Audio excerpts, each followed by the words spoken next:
जीवन में हम जो धन कमा रहे हैं ना, उस धन का दशांश दान में लगाना चाहिए। हम सब जानते हैं हमारे धन को पवित्र करने के लिए किसी भी दुकान कर रहे हैं, व्यापार कर रहे हैं, हम नौकरी कर रहे हैं, हम मेहनत कर रहे हैं, बोले अपने धन को पवित्र करने के लिए धन पवित्र दान से होता है। और कलयुग में तो दान का ही महत्व है महाराज। बोले प्रगट चारि पद धर्म के, कली महा एक प्रधान, और एन केन विधि कीने, तो दान करे कल्याण, दान करे कल्याण। कैसे भी कर दो। अब दान कहाँ करें, ये भी एक प्रश्न है कि किसे दान करें। अपात्र को दान नहीं करना चाहिए, ये तो लिखा है, लेकिन हमारे दान के रास्ते बहुत सारे हो सकते हैं।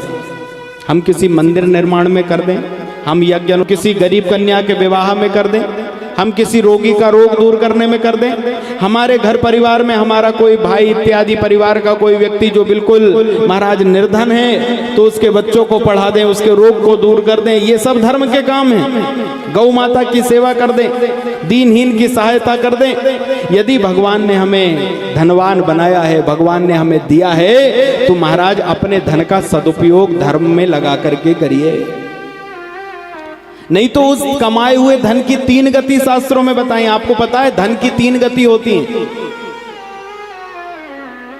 पहला तो ये कि महाराज आप अपने कमाए हुए धन से सबसे श्रेष्ठ काम है, बोले धर्म करो। धन का यदि सदुपयोग करना है, परमात्मा ने आपको, दुनिया में इतने लोग हैं लेकिन भगवान ने आपको ही दिया है, ये विचार करो।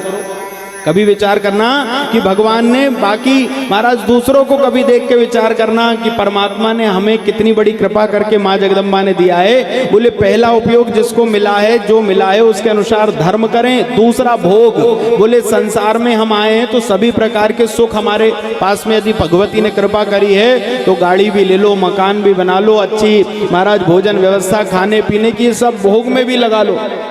पहला धर्म, दूसरा भोग। और जो लोग धर्म नहीं करते, जो लोग महाराज धन भगवान दे रहा लेकिन अपने लिए भी नहीं फटे कपड़े पहन के घूम रहे, भगवान ने दिया बहुत है महाराज। जब देखो तब रो ही रहे, जिसके सामने देखो रोना ही लगा है। दे रहा भगवान, दे रही देवी मैया, लेकिन हमेशा रोते ही रहते हैं। तो बोले जो लोग धर्म में नहीं लगाते, जो लोग स्वयं के लिए उपयोग नहीं करते, तो धन की तीसरी गति होती है नाश। अपने आप वो धन एक समय आएगा और समाप्त हो जाएगा, आपके पास से चला जाएगा। इसलिए परमात्मा ने दिया है तो उसका सदुपयोग करो। और दान करने से धर्म की शुद्धि, महाराज दान करने से धन की शुद्धि होती है, धन पवित्र होता है। और देखो हम लोग जो पैसा कमाते हैं ना भैया, तो उसमें केवल हमारा अधिकार नहीं है।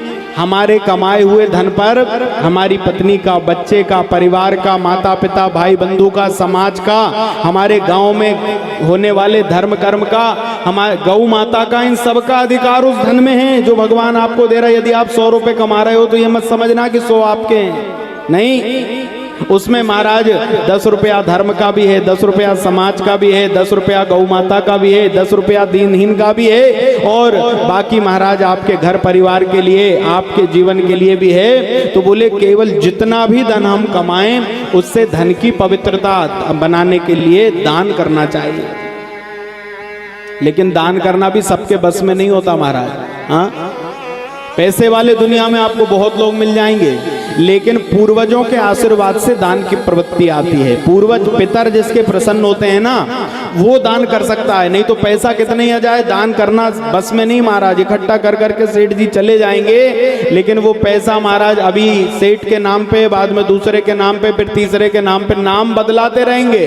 पैसा कहीं जाने वाला नहीं है। इसलिए जब तक अपने नाम पे है तब तक सदुपयोग कर लेना चाहिए।